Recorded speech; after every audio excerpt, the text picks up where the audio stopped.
অবশেষে পুলিশের হাতে গ্রেফতার হয়েছে চট্টগ্রামের সীতাকুণ্ড থানার বারবকুণ্ড ইউনিয়নের ৭ নং ওয়ার্ডের স্বৈরাচার সরকারের দোসর সাবের আহমেদের ছেলে শীর্ষ সন্ত্রাসী ও যুবলীগ ক্যাডার শফিউল আলম।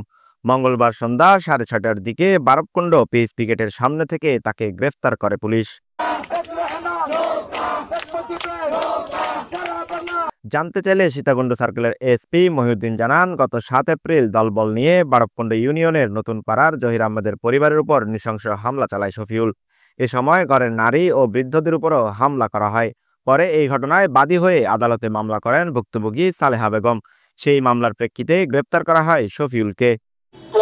অভিযোগ মারামারির অভিযোগ ছিল কি, প্রতিবেশীর মধ্যে দীর্ঘদিনের মারামারি ছিল। তো এই জের ধরে গত 6 তারিখে, এপ্রিল মাসের 6 তারিখে দলবল নিয়ে ওই বাড়িতে অ্যাটাক করে 5-6 জনকে বেশ ভালোই জখম করে। তো এরপর ওনারা আবার উপজেলা হাসপাতালে চিকিৎসা নেয়। পরবর্তীতে এখান থেকে রেফার নিয়ে ওরা চট্টগ্রাম মেডিকেলে চলে যায়।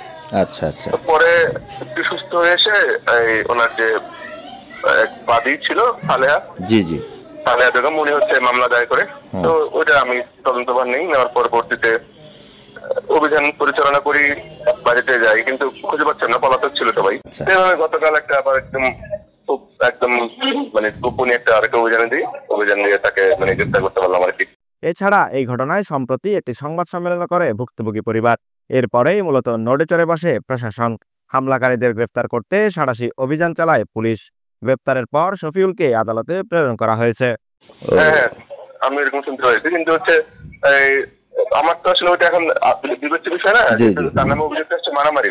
আমি ওইটার দিকে ফোকাস করতেছি আর কি। তবে হ্যাঁ, তার পলিটিক্যাল অ্যাফিলিয়েশন ছিল। আমি এটা নিজের তদন্তে আজকে অলরেডি চালান দেওয়া হয়ে গেছে। শফিউল সহ অন্যান্য আসামিদের দৃষ্টান্তমূলক শাস্তির দাবি জানিয়েছে ভুক্তভোগী পরিবারের সদস্যরা।